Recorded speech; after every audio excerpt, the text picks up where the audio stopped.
주님 도와 주시옵소서.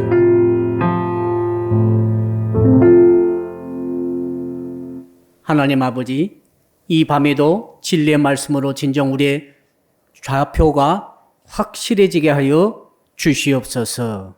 감사하며 예수 그리스도 이름으로 기도합니다. 아멘.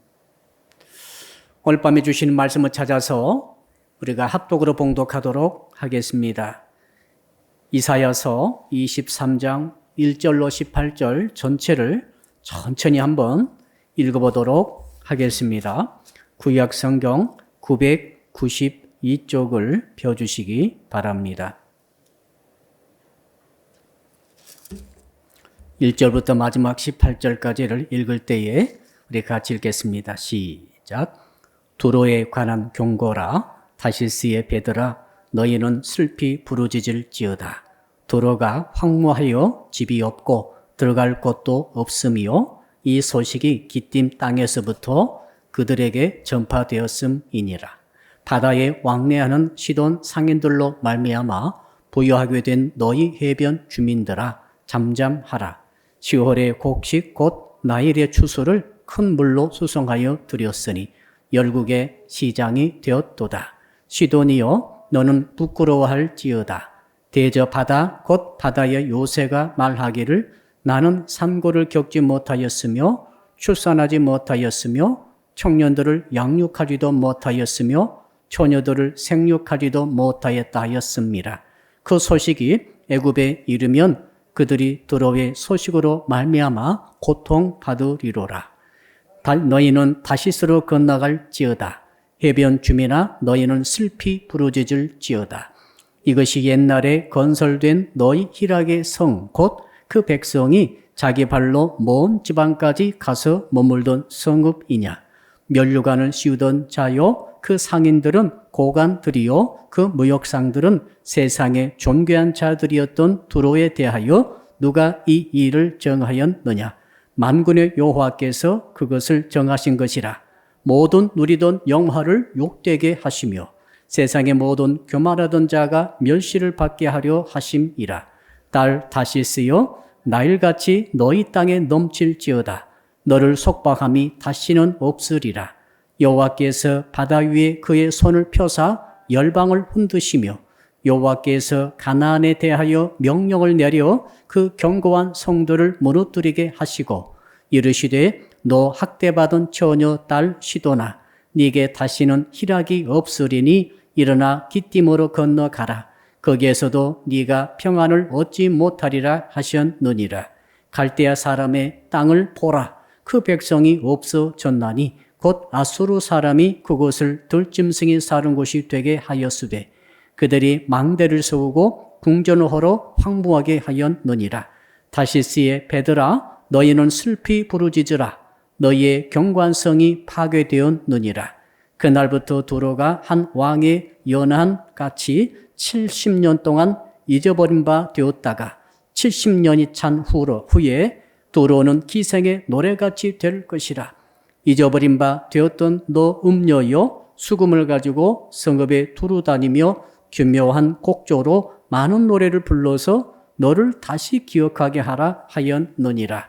70년이 찬 후에 여호와께서 두로를 돌보시리니 그가 다시 값을 받고 지면에 있는 열방과 음란을 행할 것이며 그 무욕한 것과 이익을 거룩히 여호와께 돌리고 간직하거나 쌓아두지 아니하리니 그 무욕한 것이 여호와 앞에 사는 자가 배불리 먹을 양식, 잘 입을 옷감이 되리라.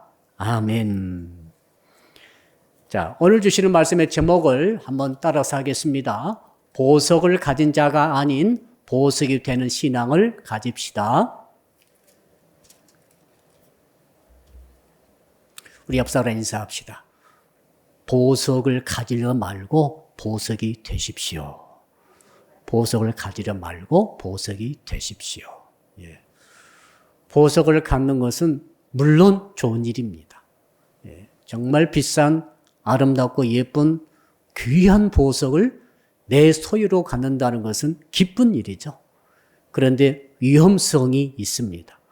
보석을 내가 가졌다는 것은 그 비싼 수천만 원, 수억 혹은 수천억 되는 보석이 있다고 한다면 그것을 잃어버릴 수 있다는 것을 항상 생각해야 돼요. 잃어버릴 수 있습니다. 누가 봐서 훔쳐갈 수 있습니다. 그리고 이것이 없어질 때도 있겠지요. 이게 무슨 일이죠? 소유라고 하는 것은 언제나 그럴 가능성이 있습니다. 쉽게 말해서 우리가 육신을 떠나면은 죽게 되면은 결국 내 가진 그 보석은 누구께 되겠습니까? 다 남의 것이 되고 맙니다. 그러니까 갖고 있을 때만 좋지 결국 남의 것이 된다는 진리가 바로 저 진리 아니겠어요? 자, 그런데 만약에 여러분 가정 봅시다. 나 자신이 보석이 되어버리면은 이것처럼 안전한 것은 없습니다. 내가 어디 가도 내가 보석인데요. 누가 나를 훔쳐갈 수 있겠습니까? 내가 나를 잃어버릴 수가 있겠습니까? 혹시 이 땅에서 생명을 다하고 죽는다 합시다. 죽는다 할지라도 나는 이 땅에서뿐만 아니라 내세까지도 내가 보석된 사람은 그 영향을 미치고 유익하게 되는 줄로 믿습니다. 너무너무 수지 맞는 일이에요. 그래서 오늘 말씀의 제목을 보석을 가진 자가 아닌 보석이 되는 신앙을 가지자 이렇게 정해 보았습니다. 왜 이렇게 정했는가 하면은 오늘 본문에 두로와 시돈에 대한 심판의 내용이 나옵니다. 자, 13장부터 23장까지 11장에 걸쳐서 10개국에 해당하는 이 열방들, 그러니까 이스라엘 민족 말고 열방들의 멸망에 대해서 심판에 대해서 쭉 말씀하시는데 오늘 본문이 그 마지막 순서예요. 이 두로와 시돈이 어떻게 왜 심판을 당하는가를 우리가 오늘 본문을 통해서 깨달아야 합니다. 그리고 우리가 정말 두로와 시돈처럼 하지 말고 보석을 가지려 하지 말고 보석이 되는 신앙으로 무장하여서 이 땅을 살아가야 되겠다라고 하는 교훈을 얻기를 바랍니다. 두로와 시돈은 소위 장사의 천재들입니다. 장사의 신이라는 말도 있지요. 얼마나 장사를 잘했는가 하면 이 두로와 시돈은 지금은 레바논이지만 옛날에는 페니키아라고 불렀어요. 페니키아 사람들이 말이죠. 두 가지를 세계 최초로 했다는 것 아십니까? 첫째로는 최초로 알파벳 문자를 사용한 민족이 페니키아 사람들이에요. 언어의 천재들이죠. 페니키아 사람들은 어느 나라 가든지 간에 그 자기가 갖고 있는 알파벳을 통해서 언어를 통해서 숙달함으로 말미암아 그 누구보다도 소통의 능력이 뛰어난 것으로 보여집니다. 두 번째로는 이 페니키아 사람들은 숫자를 세계 최초로 개발한 사람들입니다. 여러분 숫자가 뭔지 아시죠? 그러니까 그때 당시 세계 사람들은 숫자 셀 때 주로 손가락으로 셌죠. 손가락이 몇 개 있습니까? 10개 있습니다. 손가락이 부족하면 세다가 부족하면 발가락으로 셌겠죠? 합해봐야 20개입니다.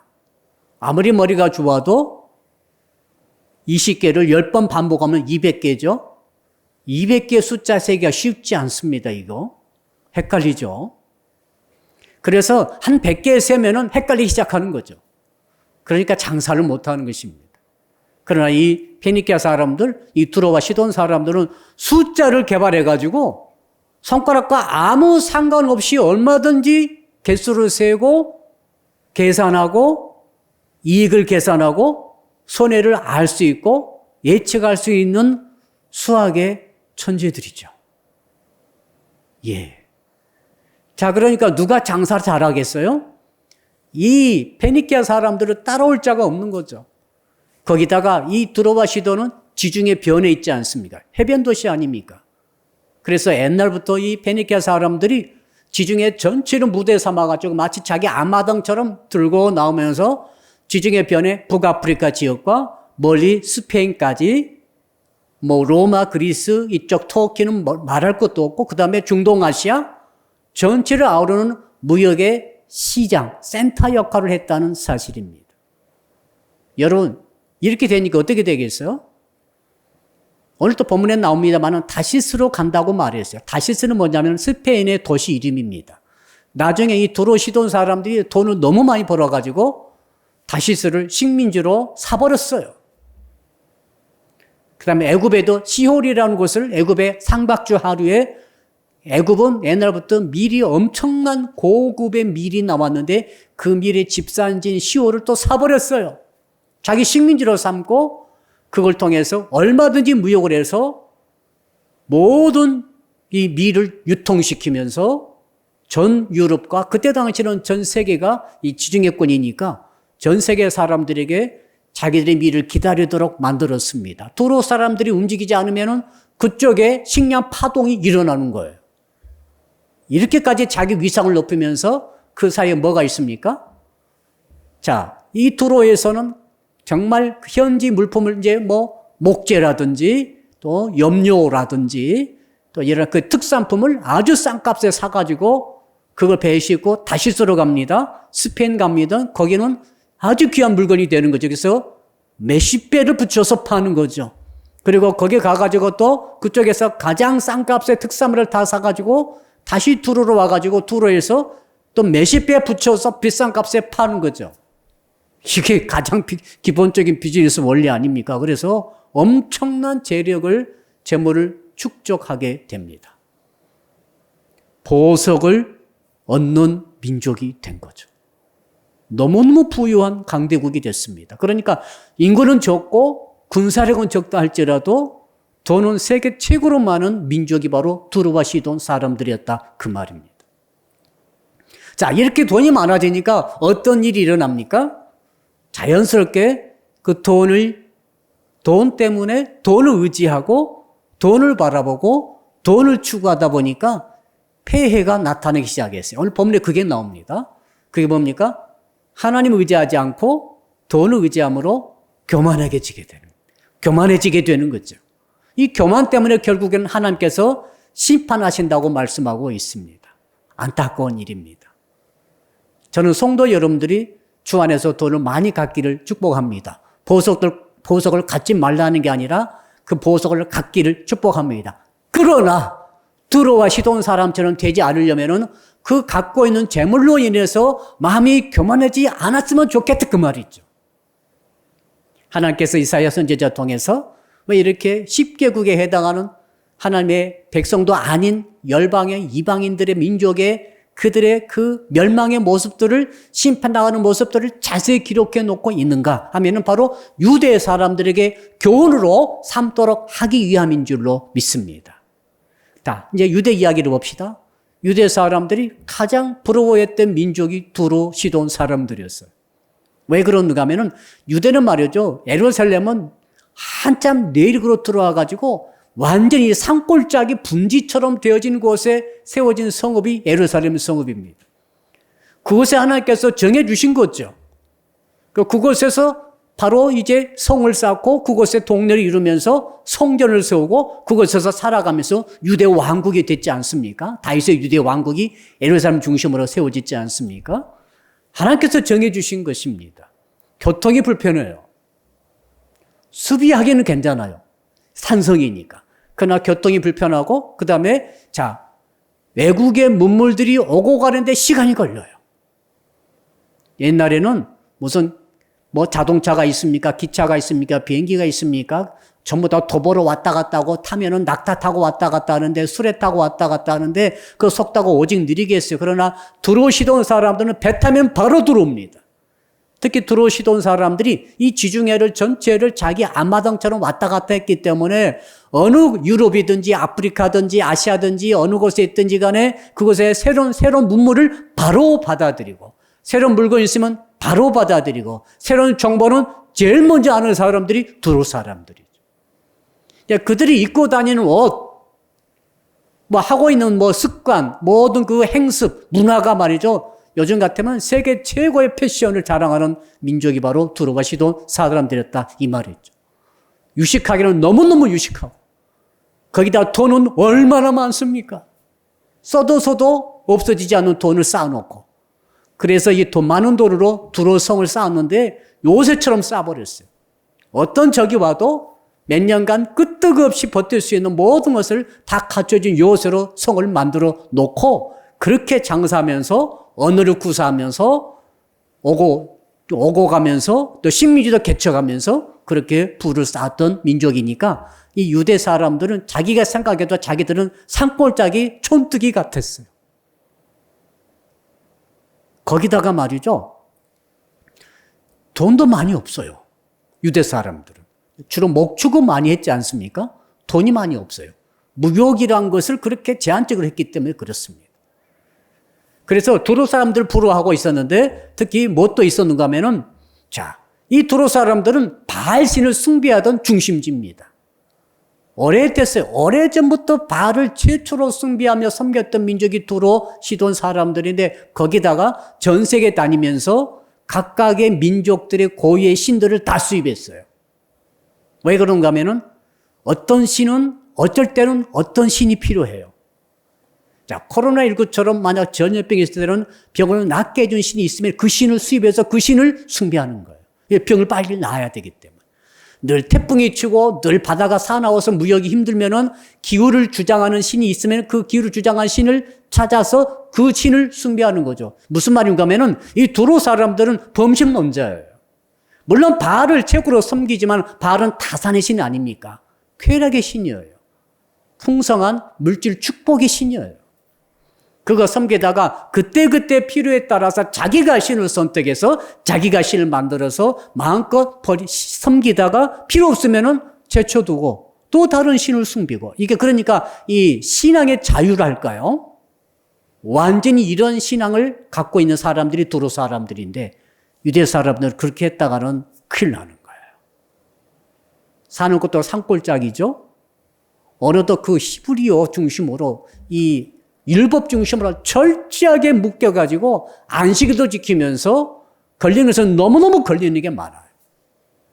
자, 그러니까 얼마나 그 사람들이 두로 사람 볼 때는 자기들이 너무 답답하게 생각이 된 거죠. 그래서 부러워했다 이 말이죠. 그래서 하나님께서 이제 두로를 심판하시면서 자, 유대 백성들아 너희들이 그렇게 부러워했던 이 두로 사람들이 어떻게 심판당하는가를 보라. 그리고 왜 내가 저들을 심판하는가를 네 원인을 좀 깨닫고 너희 자신을 돌아보라. 내가 너에게 준 율법과 말씀을 너희들이 믿고 지키면서 감사하면서 나와 더불어 살아가자라고 지금 교훈을 주시는 것이죠. 그리고 이제 우리가 문제죠. 왜 하나님께서 오늘 이사야 23장의 말씀을 오늘 이 시간 수요예배에 우리를 하여금 듣게 하실까요? 우리 인생 지금 세상의 사고방식이 두로 사람들과 거의 똑같아요. 한번 생각해 보세요. 거의 방불하더라고요. 제가 보니까 지금 최고로 돈 벌기 위해서 보석을 갖는 것에 목을 걸고 그 모든 이 소유의 모든 것을 투자하고 국가적으로도 개인적으로도 가정적으로도 모든 세계 문화가 다 그런 것 같아요. 그러나 하나님께서 말씀하십니다. 심판하신다는 거예요. 네. 하나님께서 물질을 주시고 허용하실 때도 있지만은 이것을 자기가 얻는 것처럼 해버릴 때 그게 교만으로 작용하면서 하나님께서 그들을 심판하실 수밖에 없다는 것을 오늘 본문의 말씀을 통해서 우리에게 보여주시는 것 같습니다. 돈을 진짜 잘 벌으신 분들이 세상에 많아요. 두로 계통의 사람들이 많이 있어요. 하나님께서 그 현대인들에 대해서 오늘 말씀을 통해 저는 경고하고 계시다고 저는 믿습니다. 자, 그럼 구체적으로 두로의 모습을 보면서 왜 심판당했는가를 한번 찾아봅시다. 그리고 우리 예수 믿는 하나님의 백성들은 어떻게 살아가야 될 것인가를 교훈을 찾도록 하겠습니다. 우리 다 같이 한번 1절을 읽어보도록 합시다. 1절 시작. 두로에 관한 경고라. 다시스의 베드라 너희는 슬피 부르짖을지어다. 두로가 황무하여 집이 없고 들어갈 곳도 없음이요 이 소식이 기띔 땅에서부터 그들에게 전파되었음이라. 두로에 관한 경고를 지금 하고 계시죠. 다시스는 스페인에 있는 도시 이름이고 아마도 두로의 식민지 도시예요. 그러니까 스페인 지방 그 유럽 쪽의 모든 물품을 다 다시스로 모아놓고 가가지고 사서 왔다 갔다 하면서 돈을 엄청 버는 그런 과정이 있고, 자, 지금 두로에서 두로의 특산품을 싣고 특히 두로는 백향목이 유명하죠. 레바논의 백향목. 자, 이런 것 염료라든지 이 특산품을 잔뜩 싣고 지금 다시스로 갔습니다. 다시스로 가가지고 그걸 비싼 값에 다 팔았어요. 팔고 이제 다시스에 가장 그 특산물들을 또 다 샀어요. 싼 값에 사가지고 이제 배 타고 지중해를 건너서 오다가 지금 이제 드디어 오기 전에 너무 거리가 멀므로 기띔이라고 하는 것은 키프로스 거기에 도시 이름이에요. 아마 이 기띔도 아마도 두로가 식민지로 사버린 그런 그 항구일 가능성이 많아요. 그 기띔에 잠깐 기착해서 다시 정비해서 이제는 두로로 와야 되는데 그 기띔에서 뜻밖의 소식 들었어요. 두로가 망했다는 거예요. 자, 그러니까 이 다시스에서 오는 배 탄 선원들은 집이 어디예요? 두로가 집이에요. 처자식들 어디 있어요? 두로에 다 있어요. 자기 모든 삶의 근원이 두로에 다 있어요. 집도 다 있어요. 자기가 그동안 평생 모았던 보석들, 그 재물들이 다 두로에 쌓아놓고 있었다. 그 말입니다. 그런데 거기 갔다 온 새, 뭐 얼마나 걸렸겠어요? 요즘처럼 뭐 한 달에 왔다 갔다 한 게 아니라 적어도 한 1년, 2년 걸렸을 것 같아요. 그런데 그 사이 와서 보니까 완전히 세상이 바뀌어버렸어요. 한번 따라합시다. 세상이 바뀌었습니다. 코로나19가 오더니 세상이 바뀌어버린 것 같아요. 어쩜 이게 똑같은지 모르겠어요. 잠깐 눈 깜박하니까 2020년도는 없었던 것 같아요.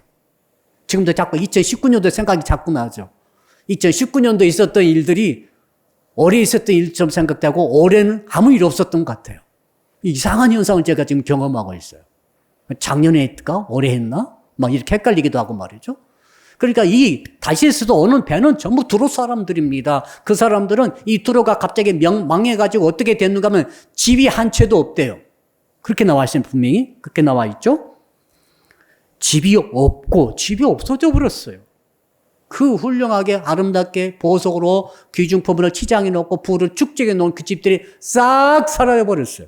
그리고 들어갈 곳도 없다 이 말이죠. 그러니까 어디 들어가서 몸을 쉴 수 있는 그런 초소가 하나도 없도록 도시가 완전히 황폐화되어 버리고 말았다 그 말이죠. 그럼 거기에 살던 사람은 어떻게 됐을까요? 사람도 없는 거예요. 처자식은 어떻게 됐을까요? 다 사라져 버리고 없는 것입니다. 이럴 수가 있습니까? 이제 돌아갈 고향이 없는 것입니다. 이제 키프로스 섬에서 잠깐 가면 이제 두로가 되는데 거기서 이제 못 가고 다시 돌아서 다시스로 울면서 가는 거예요. 세상에 이럴 수가 있습니까? 두로가 망한다는 것을 한 번도 생각해 본 적도 없을 것입니다. 그만큼 번창하고 그만큼 탄탄했고 그 두로 사람들이 수백 년 지나면서 무역센터를 개발해서 이 물건을 주고받는 이 시스템을 전부 정착해 놨기 때문에 그 사람들은 이제 자손 대대로 만대로 잘 먹고 잘 살면서 부를 축적해 가지고 엄청난 호사를 누리도록 다 돼 있다고 굳게 믿고 있고 이걸 실제로 체험하면서 왔다 갔다 하다 보니까 바로 이런 날벼락이 없습니다. 1절이 바로 그 말이죠. 그래서 우리 2절 한번 읽어볼까요? 어떻게 됐는지 2절 시작. 바다에 왕래하는 시돈 상인들로 말미암아 부유하게 된 너희 해변 주민들아 잠잠하라. 그 시돈 상인들이 그러니까 왔다 갔다 두로는 여가 있고 시돈은 북쪽으로 40km 떨어져 있어요. 똑같은 해변 도시입니다. 두 도시는 사실은 한 나라예요. 공동 운명체입니다. 두로가 망했으면 시돈도 망하는 거예요. 시돈도 타격받아가지고 망해가지고 이제는 그 전에는 돈이 많고 지식이 많고 기술이 많고 자기 회사가 든든해가지고 절대 망하지 않을 것 같고 하니까 얼마나 말을 많이 했겠어요. 자신 있는 말, 뻐기는 말, 자랑하는 말 하다가 이제는 참자봐라 그 말이에요. 이제 할 말이 없는 거죠. 이제 뭐 가진 게 있어야 할 말을 하죠. 싹 날아가 버렸어요. 처음에 제가 그랬잖아요. 보석을 갖는 것보다 보석이 되란 말은 보석 가진 사람은 잊어버리면 그만이에요. 이제 잊어버리면 그만입니다, 여러분. 가진다는 것은 그거예요. 갖는다는 그렇게 어려워요. 그러니까 다 날아가 버리니까 시돈 사람들도 이제는 입을 잠잠하고 막았다 그 말이죠. 3절 읽어볼까요? 3절 시작. 시월에 곡식꽃 나일의 추수를 큰 물로 수송하여 들였으니 열국의 시장이 되었도다. 열국의 시장, all nations, 수많은 나라들의 마켓이 두로였어요. 그리고 두로가 개발한 시올이라는 곳입니다. 시올은 나일강의 하류에 그 삼각주 하류에 그 엄청난 비옥한 땅에서 수확되어진 가장 양질의 밀들을 파는 마켓을 만들어 놓고 전 세계로 수출하고 있었던 것이죠. 정말 대단한 머리를 가지고 있었던 것 같아요. 그런데 그게 어떻게 됐습니까? 이제 그것이 완전히 망했다 이 말이죠. 4절 계속 나오죠. 4절 읽어봅시다. 4절 시작. 시돈이여 너는 부끄러워할지어다. 대저 바다 곧 바다의 요새가 말하기를 나는 상고를 겪지 못하였으며 출산하지 못하였으며 청년들을 양육하지도 못하였으며 처녀들을 생육하지도 못하였다 하였습니다. 1차적인 뜻은 그 뜻이죠. 시돈과 두로가 망해가지고 이제는 처녀 총각이 없는 거예요. 처녀 총각이 결혼할 수도 없어요 지금. 아기를 못 낳는 나라가 됐다. 여러분 아기 못 낳으면 그 나라는 망한 것입니다. 아기를 많이 낳아야 되거든요. 지금하고 조금 상황이 다를 수 있습니다. 지금 인구가 너무 많아가지고 좀 그렇습니다만 그때는 인구가 없으면 망하는 거예요. 그것은. 그 나라가 망하니까 결혼할 사람이 없어졌단 말이죠. 이게 첫 번째 의미이고 두 번째 의미는 무슨 의미인가 하면은 자 두로 시돈 사람들이 열심히 무역해가지고 돈을 벌었는데 돈 버는 것은 천재예요. 정말 뛰어났습니다. 그런데 그 다음에 육적인 쾌락 추구한 건 놀이문화, 추구하는 것도 천재적이죠. 세계 최고의 첨단을 걸었죠. 돈 많은 게 여유 있으니까 여러분 놀게 되지 않겠습니까?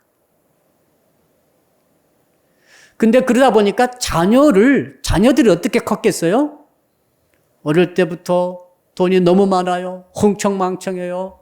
그 다음에 너무 많은 정보를 다 듣고 너무 많은 세계 사람들을 주무를 수 있는 그런 지혜를 다 얻었겠죠. 근데 굉장한 문제가 있습니다. 육체의 쾌락을 계속 추구하다 보니까 경건한 가정을 이루고자 하는 생각은 사라지는 거죠. 경건한 가정은 사람은 말이죠. 경건한 가정에서 태어나서 경건하게 양육되어질 때 올바른 사람으로 자라게 되는 줄로 믿습니다. 너무너무 중요한 사실이에요. 근데 이 두로 집안들은 너무너무 부가 많고 너무 많은 이 사람들을 누리고 살아가기 때문에 경건하기보다는 쾌락 추구한 쪽으로 갈 수밖에 없는 거예요. 쾌락을 추구하는 그 나라, 그 가정, 어떤 그 지역은 어떻게 되는가 하면 자연스럽게 경건한 가정 찾기가 어려워요. 자, 그러니까 그때 처녀 총각들이 누가 처녀 총각이 있겠으며 만나서 결혼하게 되면 누가 그 결혼 생활을 통해 성실하게 아기 낳고 정말 착하게 자기 자녀를 키워서 이렇게 똑바른 정신 갖고로 성실하게 자라도록 경건하게 자라도록 키운다는 그런 생각이 사라져버렸다 이 말이죠. 좀 이해가 되시죠? 그렇게 하다 보니까 점점 그 두로와 시돈의 청년, 처녀 통해 태어난 자녀들 중에 정말 정신이 똑바로 박힌 아이들이 없어지고 말았다. 쉽게 말하면 보석과 같은 심장을 가진 인재들이 그 두로 시돈 위에서는 사라지고 말았다. 이게 하나님의 심판이다. 그 말이죠 지금. 돈 벌 줄 알고 본능적으로 육체 쾌락 추구할 줄은 알지만은 정말 세상 그걸 아니잖아요.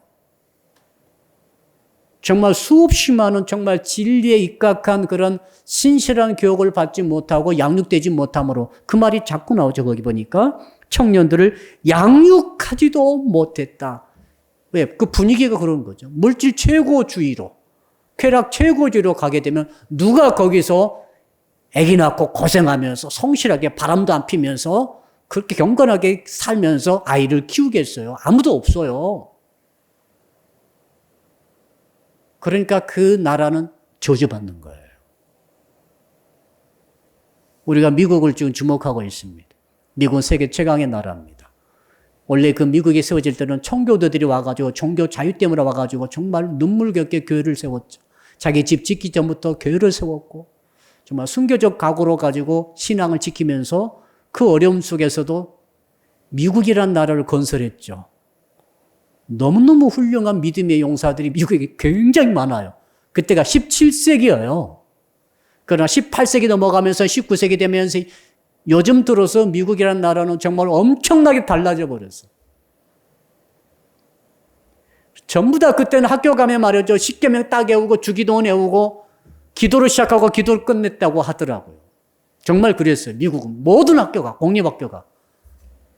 근데 지금은 종교 자유해가지고 그게 다 법에 걸려요. 그래서 이제는 성탄절이라는 말도 메리 크리스마스를 못하게 돼 있죠. 메리 홀리데이 뭐 이렇게 하는 거죠. 십계명 누가 외울 수 있습니까? 외웠다 하면 그 교사가 법에 걸리는 거죠. 기도하면 걸리는 거죠.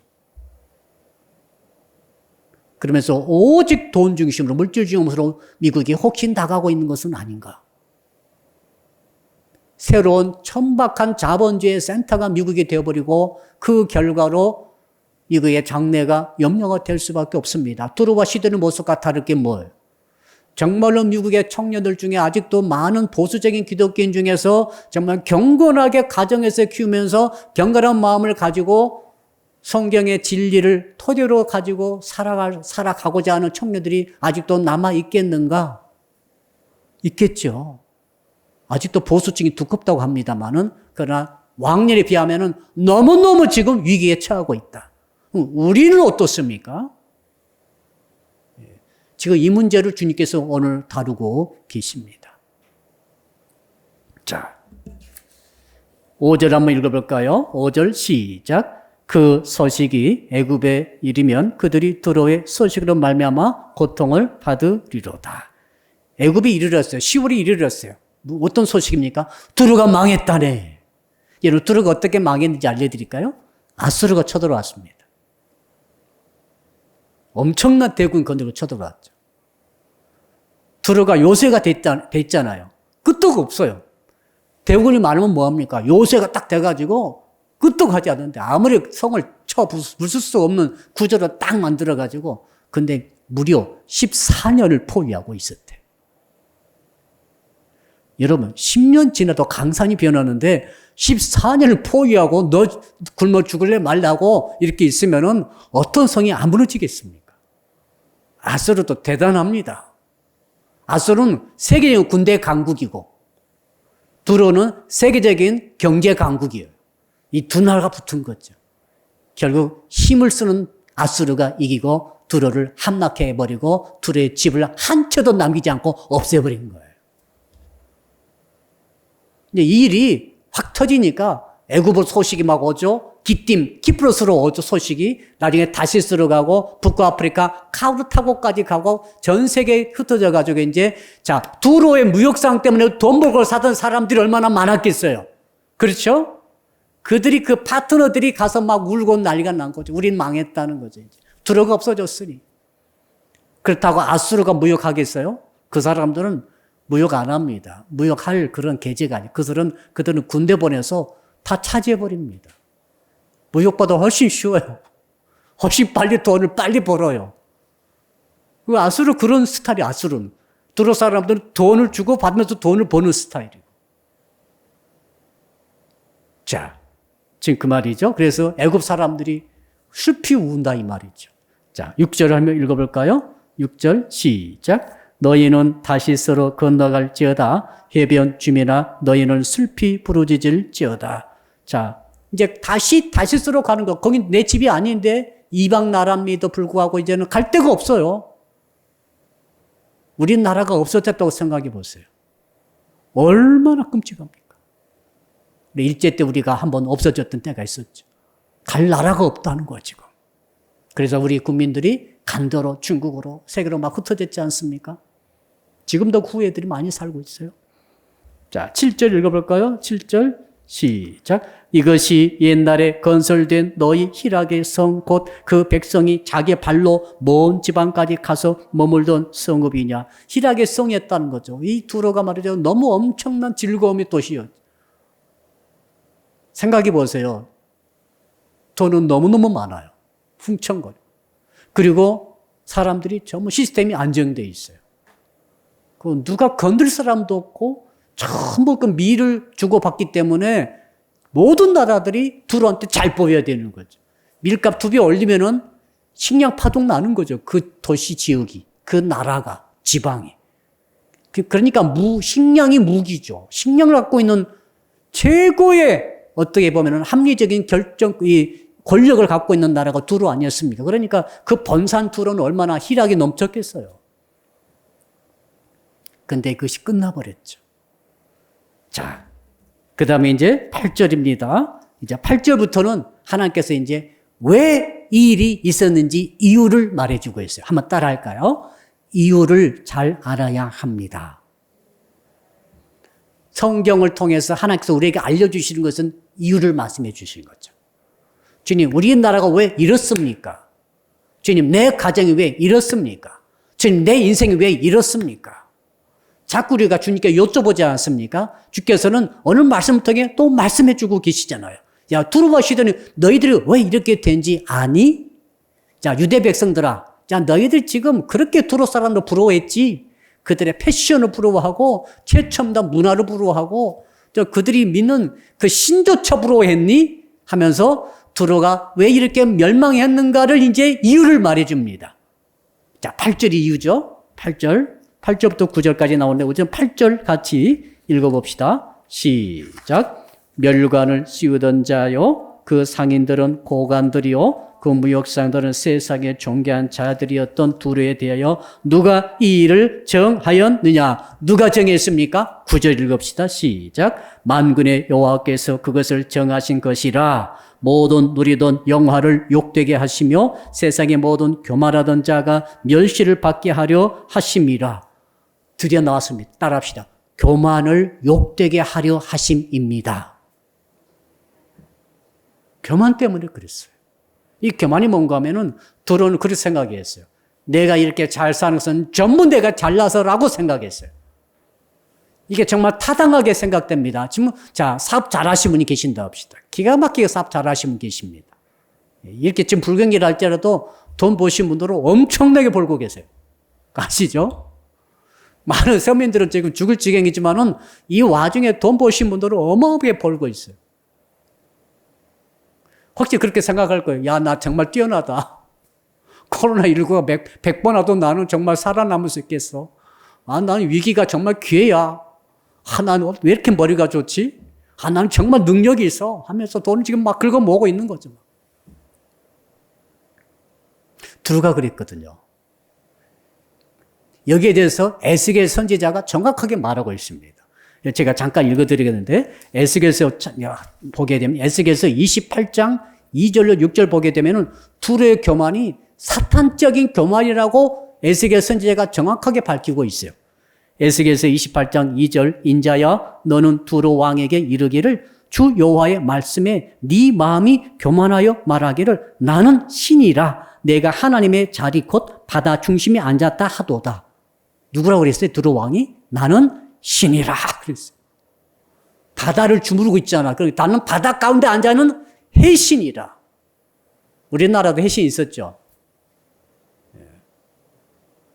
해상에 아주 거대한 세력을 이뤘던 장보고가 있었지 않습니까? 자, 아무튼 그것과 다르지만 두루는 정말 두루 왕은 자기가 신이라고 칭했어요. 그 다음에 계속 읽어보니까 네 마음이 하나님의 마음 같은 채 할지라도 너는 사람이요 신이 아니오늘 에스겔 선지자가 주의 성령이 영감받아가지고 야, 너 신 아니야. 네가 아무리 지중해를 주름 잡으면서 그 돈을 엄청나게 번다 할지라도 너 신이 아니야. 너는 인간이야. 그러면서 3절에 보니까 네가 다니엘보다 지혜로워서 은밀한 것을 깨닫지 못할 것이 없다고 다니엘을 또 들먹였나 봐요. 다니엘이 최고의 전설적인 지혜자이지 않겠습니까? 그런데 두루 왕은 더 다니엘보다 내가 더 지혜롭다고 말했다는 거죠. 4절 보니까 너의 지혜와 총명으로 재물을 얻었으며 금은을 곳간에 저축하였으며 네 큰 지혜와 장사함으로 재물을 더하고 그 재물로 인하여 네 마음이 교만하였도다. 그러니까 지금 축적, 엄청난 재물을 축적한 것이 그 재물 때문에 네가 교만해져 버렸다 이 말이죠. 저는 여러분들이 부자 되기를 원합니다. 그러나 부자 돼가지고 교만하려면 부자 되지 마십시오. 지금 두로가 그렇게 됐거든요. 두로 사람들이 돈이 그렇게 많이 없었다면 이렇게까지 교만하지 않았을 거예요. 그렇다면 이렇게까지 심판하지는 않았을 거예요. 그런데 너무너무 돈이 많아져 버리니까 교만해져 버렸다 이 말이죠. 자, 그리고 마지막 6절을 보니까 그러므로 나 주 여호와가 말하노라 네 마음이 하나님의 마음 같은 채 하였으니 심판을 받아라 이 말이죠. 그래서 하나님께서 두로의 영광을 수치스럽게 만들어 버린다. 두로의 그 엄청난 영광의 그 빛들을 정말로 비참하게 만들어 버렸다고. 이걸 누가 정하셨다고요? 나 여호와가 정했다. 예정했다. 미리 계획했다. 두로의 멸망을 미리 계획하셨다라고 주께서 직접 이렇게 밝히셨습니다. 이렇게 하기도 드물어요. 두로와 시돈 나라에 대한 비참한 운명이죠. 예. 자, 10절 읽어볼까요? 10절. 그 뒤에 어떻게 됐는지. 딸 다시스여 날같이 너희 땅에 넘칠지어다 너를 속박함이 다시는 없으리라. 딸 다시스여. 다시스가 두로의 식민지였어요. 스페인의 다시스. 이제 두로가 망했으니까 해방했죠. 일본이 망하니까 우리나라가 해방됐죠. 똑같은 이치예요 지금. 자, 11절 12절 두 절 같이 읽읍시다. 시작. 여호와께서 바다 위에 그의 손을 펴사 열방을 흔드시며 여호와께서 가나안에 대하여 명령을 내려 그 경관 성도를 무너뜨리게 하시고 이르시되 너 학대받은 처녀 딸 시도나 네게 다시는 희락이 없으리니 일어나 기띔으로 건너가라 거기에서도 네가 평안을 얻지 못하리라 하셨느니라. 자, 시돈 사람들에게 야 너 이제 기띔으로 가. 기띔이 어디라고 그랬죠? 구브로 키프로스 섬의 도시 아닙니까? 그쪽으로 가거라. 너희 인생이 앞으로는 희락이 없을 것이다. 사람이 사는 재미가 있어야 되는데 옆 사람 보고 인사합시다. 사는 재미 좀 느끼십니까? 좀 사는 재미가 있어야 됐다. 그래 희락이 없어져 버렸대. 야, 얼마나 비참한. 희락이 없어지고 그다음 두 번째는 뭐가 없다고 그랬죠? 그다음에 그 기쁨이 건너가서도 거기에서 평안치 못할 것이다. 무슨 말이냐면 계속 싸움이 일어나고 계속 분쟁이 일어나고 계속 전쟁이 있고 하겠다는 거예요. 우리나라에 평안이 없었죠. 정말 일본 사람들 물러가고 나니까 우리끼리 6.25가 없었나. 6.25 끝나고 나니까 정말 이념 전쟁 때문에 정말 많은 사람이 서로 죽고 죽이며 나중에는 정말 혁명도 일어나고 독재도 있고 평안할 날이 없어요. 좀 평안했으면 좋겠는데. 지금 그러니까 구브로로 건너간 그 시돈 사람들, 이민자들이 거기서도 정말 어렵게 싸우면서 갈등 일으키면서 살아갈 것이라고 미리 하나님께서 예언을 주셨어요. 이유는 뭡니까? 교만 때문에 그런 거죠. 교만의 뿌리를 뽑으시려고. 한번 따라합시다. 교만의 뿌리를 뽑아야 합니다. 이게 70년 걸려요. 오늘 말씀 보니까 70년 걸리더라고요. 거기 볼까요? 이제 13절 시작. 갈대아 사람의 땅을 보라. 그 백성이 없어졌나니 곧 아수르 사람이 그것을 들짐승이 사는 것이 되게 하였을 때 그들이 망대를 쓰고 궁전을 헐며 황무하게 하였느니라. 드디어 아수르 사람들이 나오는 거죠. 아수르 사람들이 그것을 싹 쓸어버리고 이제는 두로까지 온다. 이 말을 지금 그렇게 쓰고 있는 거죠. 자, 그러면서 이제 15절부터 이게 분위기가 좀씩 바뀝니다. 15절부터 이미 두로는 망했어요. 망한 후 세월이 지났습니다. 세월이 지났는데 어떤 일이 있는지 15절 읽어봅시다. 시작. 그날부터 두로가 한 왕의 연한같이 70년 동안 잊어버린 바 되었다가 70년이 찬 후에 두로는 기생의 노래같이 될 것이라. 몇 년 지났어요? 망한 지 70년 지났어요. 자, 유대 왕국이 바벨론에 사로잡혀 가지고 70년 있겠다라고 이사야 선지자 그리고 에레미야 선지자가 말했는데 지금 두로도 똑같이 70년을 지금 지난 것입니다. 근데 두로에게 말한 70년이라고 하는 것은 정확한 횟수가 아니고 상징적인 언어예요. 자, 누가 나오죠? 기생의 노래같이. 그러니까 이 가수가 노래하는데 흘러간 옛노래 하면서 두로가 이렇게 있었다라고 노래 가사에 나온다는 거죠. 지금도 1900 일제시대 때 나온 노래가 있더라고요. 그거 들어보셨나요? 굉장히 감동스러워. 한번 들어보세요. 일제하에서 우리 가수들이 불렀던 노래가 지금도 있어요. 그러니까 지금부터 한 몇 년, 한 70년, 80년 전에, 90년 전에 있었던 노래가 그때 그 가사 내용에 어려 있는 그 한국 민족들의 그 한이 막 담겨 있어가지고 그 노래 들어보니까 정말 절절하더라고요. 근데 지금 70년 지나가지고 그 늙은 기생이 노래를 부르는데 바로 두로가 이런 나라가 있었고 그렇게 희락이 있었고 엄청 나라가 있었다라고 단지 추억 속의 노래로 남아있다 이 말이죠. 똑같은 내용이 이제 16절에 나오죠. 자, 16절 시작. 잊어버린 바 되었던 너 음녀여 수금을 가지고 성읍에 두루다니며 교묘한 곡조로 많은 노래를 불러서 너를 다시 기억하게 하라 하였느니라. 이 음녀 이게 바로 기생입니다. 이 기생이 어떤 기생이에요? 사람들이 다 잊어버렸어요. 왜요? 젊을 때 기생이죠. 젊을 때 기생이 이제 나이가 먹었어. 퇴물이 됐어. 소위 퇴물이 되니까 사람들이 다 잊어먹었어요. 근데 그 늙은 기생이 와가지고 노래를 부르는 거죠. 그래서 나를 좀 기억해 주세요. 제발 나 좀 기억해 주셔. 나 옛날에 예뻤잖아요. 누구를 패러디한 것입니까? 두로를 패러디한 거죠. 그 늙은 기생이 부른 노래 곡조 속에 그 가사 속에 두로를 좀 기억해 달라고 이렇게 훌륭한 아름답고 엄청난 돈 많은 황홀한 나라가 있었다라고 지금 늙은 기생이 나와가지고 그 늙은 기생이 누굽니까? 퇴물된 기생이 바로 두로 모습이죠. 이렇게 지금 말씀하고 있는 그런 자 이런 일이 있다라고 말하면서 마지막으로는 17절 18절에서는 희망을 주고 있습니다. 이 두로가 변화된다는 거죠. 자 여기를 이제 읽고 마무리할 텐데요.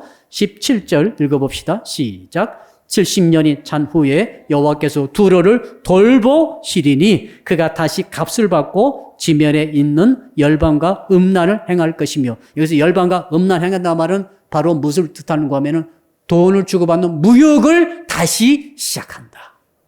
그러나 옛날 같지 않아요. 옛날은 화려했지 않습니까? 그런데 지금은 겨우 먹고 살 정도로 무역하는 일이 회복이 될 것이다.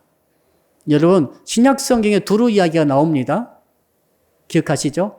예수께서 어느 날 두로로 가셨어요. 두로는 외국입니다. 이스라엘 지경 건너가서 두로 가가지고 두로에서 수로보닉의 여인을 만나죠. 수로보닉의 여인 이야기 아시죠? 정말 주인의 상에서 떨어지는 그 부스러기라도 먹게 해달라고 계속해서 예수님을 조르면서 자기 딸 고쳐달라고 할 때 주께서 야 너는 이방 여인 아니냐? 나는 너에게 보냄받지 않았다라고 계속 거부함으로 그 여인이 끈질기게 물고 늘어지면서 붙잡고 올 때 예수께서 야, 네 믿음이 대단하다고 그 딸을 고쳐주신 적이 있으시죠. 그가 바로 두로 여의자예요. 아주 끈질깁니다. 그리고 예수께서 돌아가신 다음 예루살렘 교회가 핍박받아 흩어졌을 때 많은 성도들이 두로로 갔어요. 두로는 최고로 가까운 애국이에요. 아시죠? 유대에서 최고 가까운 애국이 두로예요. 그리고 두로에는 항구예요.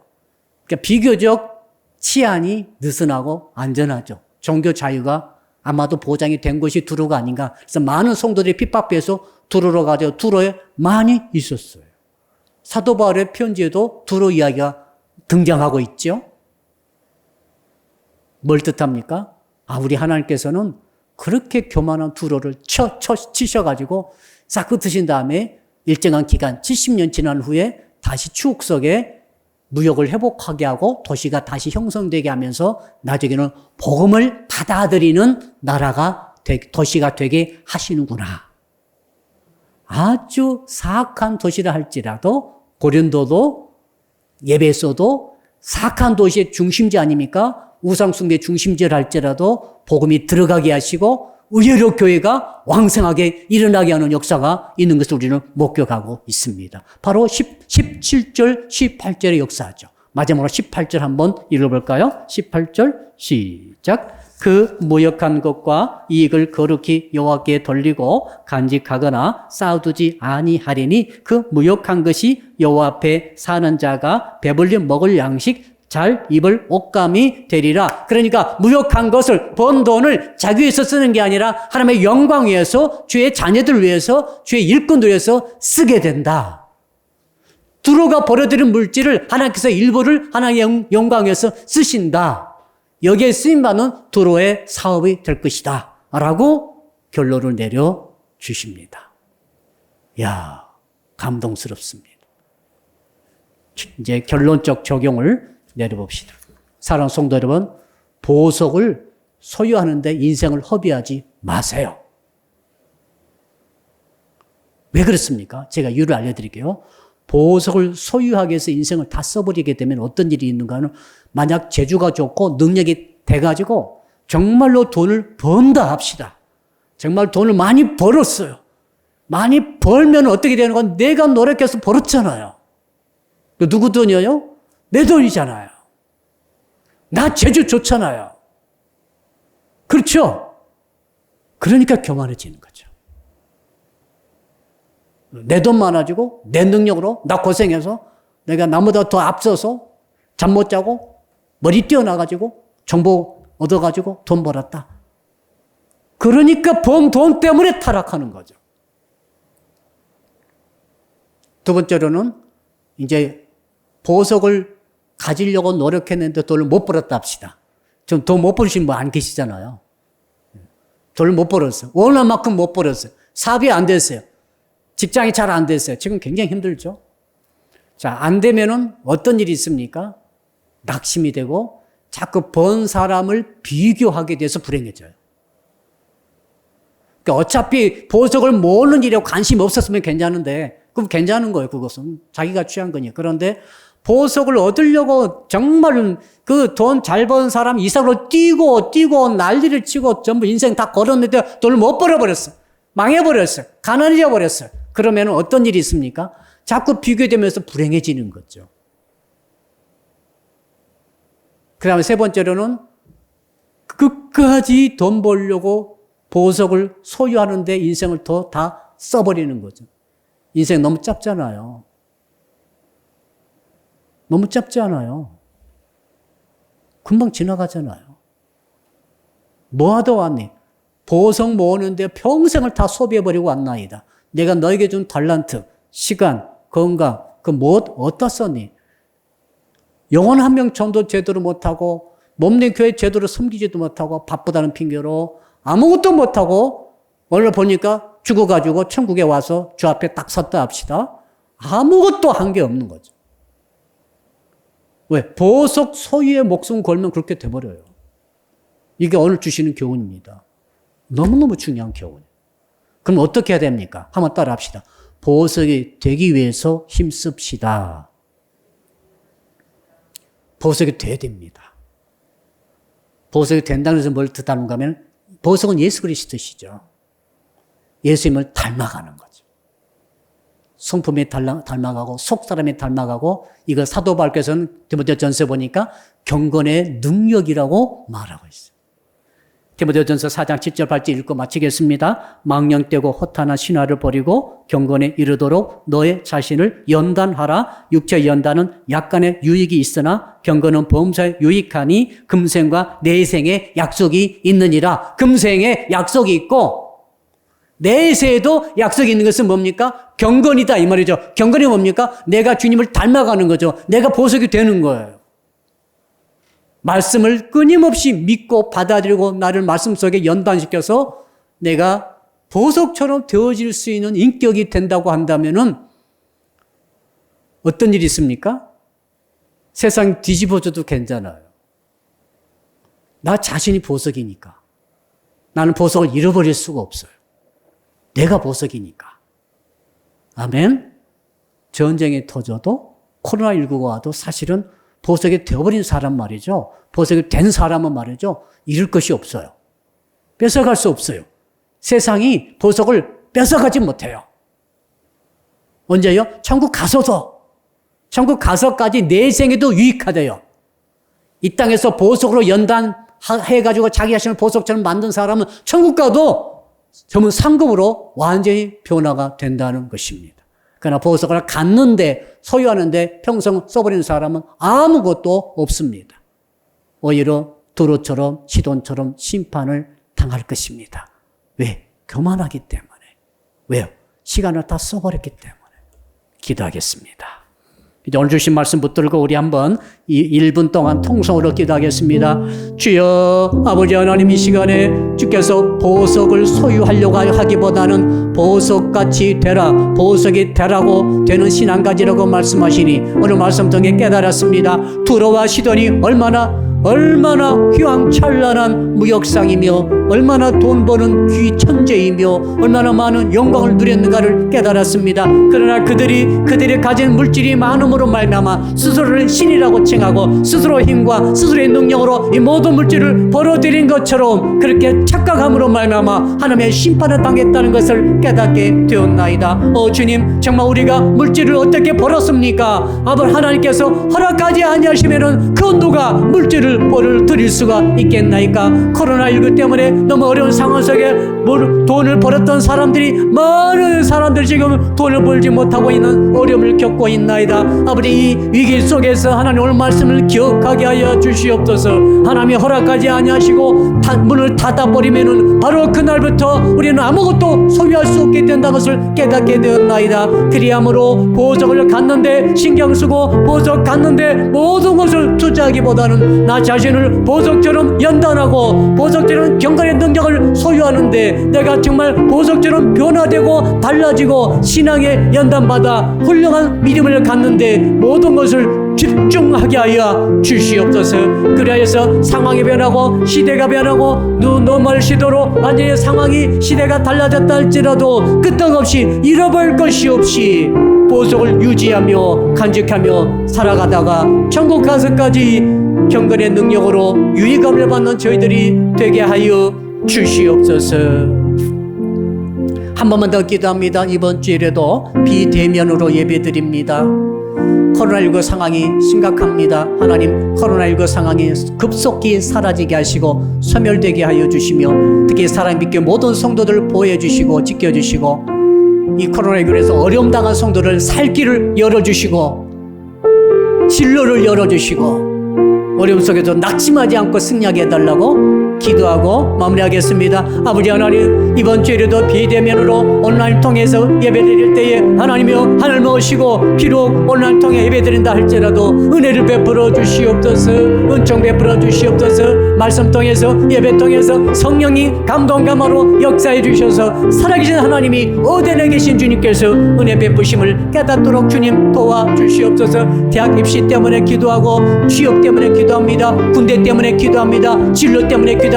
닫힌 문을 주님 열어주시옵소서. 특히 자영업자들을 학원들을 불쌍하게 주셔서 아버지의 살 길을 열어주시옵소서. 그래서 어려운 적에도 하나님이 전체를 주관하시는 분이신 줄 시온이 반드시 열어갈 수 있도록 힌트와 지혜와 명철을 허락하여 주실 줄로 믿습니다. 감사할 때 예수 그리스도 이름으로 간절히 축복하며 기도드리옵나이다. 아멘. 하늘에 계신 우리 아버지, 아버지의 이름을 거룩하게 하시며 아버지의 나라가 오게 하시며 아버지의 뜻이 하늘에서와 같이 땅에서도 이루어지게 하소서. 오늘 우리에게 일용할 양식을 주시고 우리가 우리에게 잘못한 사람을 용서하여 준 것 같이 우리 죄를 용서하여 주시고 우리를 시험에 빠지지 않게 하시고 악에서 구하소서. 나라와 권능과 영광이 영원히 아버지의 것입니다. 아멘.